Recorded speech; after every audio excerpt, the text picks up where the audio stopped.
Let us now try and understand the types of derivatives that are there in the financial markets or in the derivatives market. Well, actually, there are several different kinds of derivatives in financial markets, and some of them are extremely complex. Okay.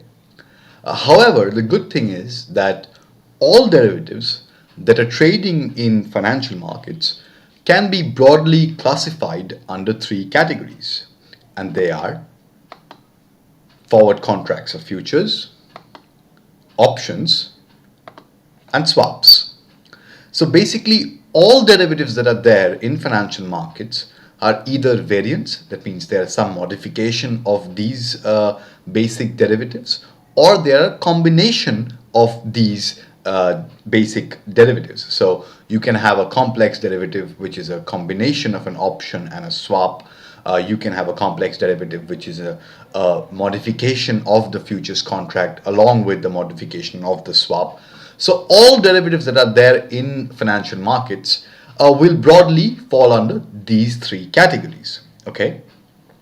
Now, over the course of this lecture series, we are going to try and understand these two financial derivatives, that is, forward contracts of futures and options.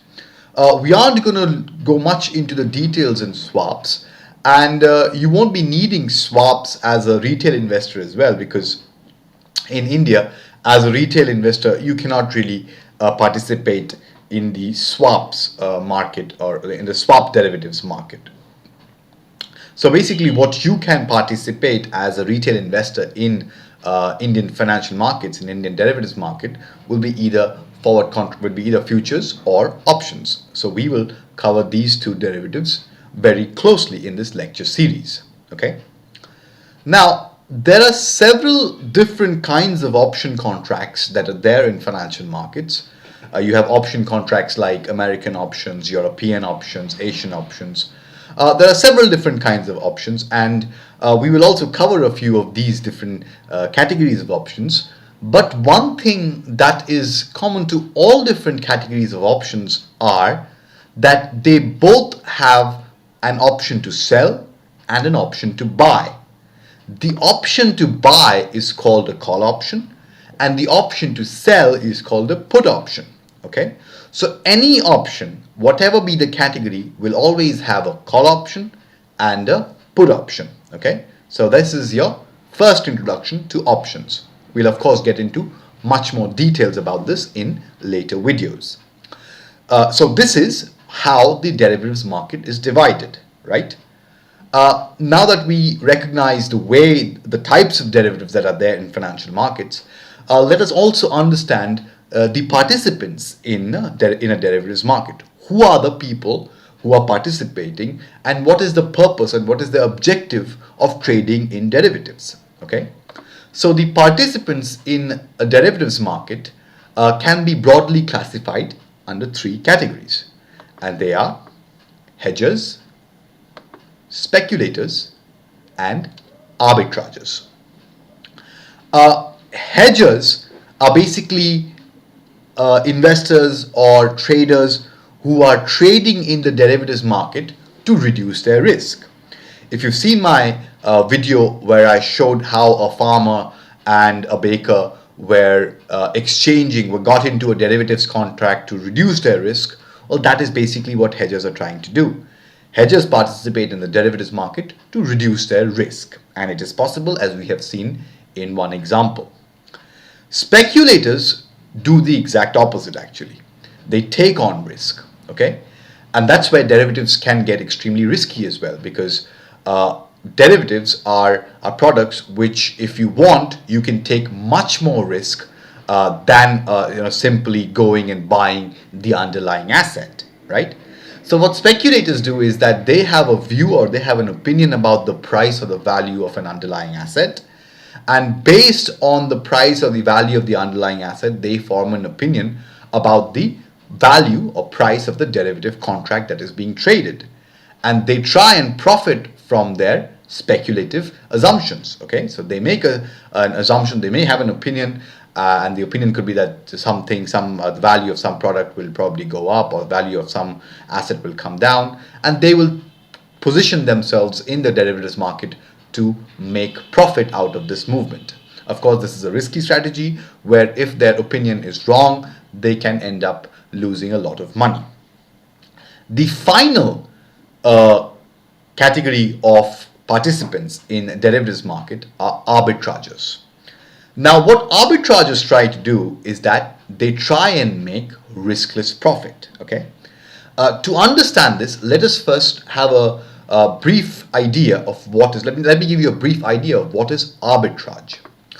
Well, the technical financial definition of arbitrage is that it is the opportunity to simultaneously buy and sell same or similar cash flows to make riskless profit. Now, of course, this definition might become a bit complicated for you, but let me explain this to you in simple words. Let us suppose there are two markets where you can buy and sell gold. So you can do both things, buy and sell gold. But the thing about these two markets is that they are quoting you two different prices to buy and sell gold.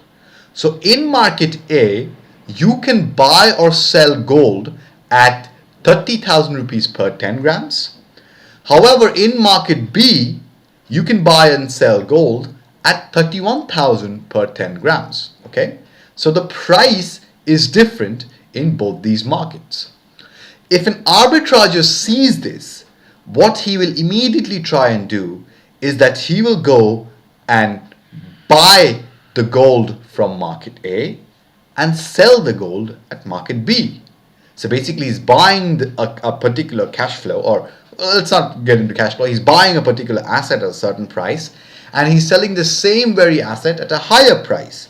So what the arbitrager is trying to do is that he is making riskless profit by simply pocketing the difference between the price of gold in these two markets. Okay? That is what arbitrage essentially tries to do. Of course, this is a very rudimentary and a simplistic example of an arbitrage. I will of course show you a more realistic example of an arbitrage. But the idea behind arbitrage is to make use of price discrepancies. And because arbitrages try to make use of this price discrepancy, if arbitrageurs keep going and buying gold from market A and keep going and selling gold at market B, then obviously what's going to happen is that the price of gold in market A is going to go up and the price of gold in market B is going to go down. And this increase and decrease of price is going to happen till the time there is no arbitrage opportunity left. That means the arbitrager cannot make a riskless profit. Hence, what is the arbitrager doing here? The arbitrager is facilitating the process of price discovery. So arbitrageurs play a very important role in price discovery of derivatives and of assets. I will give you an example now where I show you how exactly an arbitrage opportunity can be exploited using derivatives.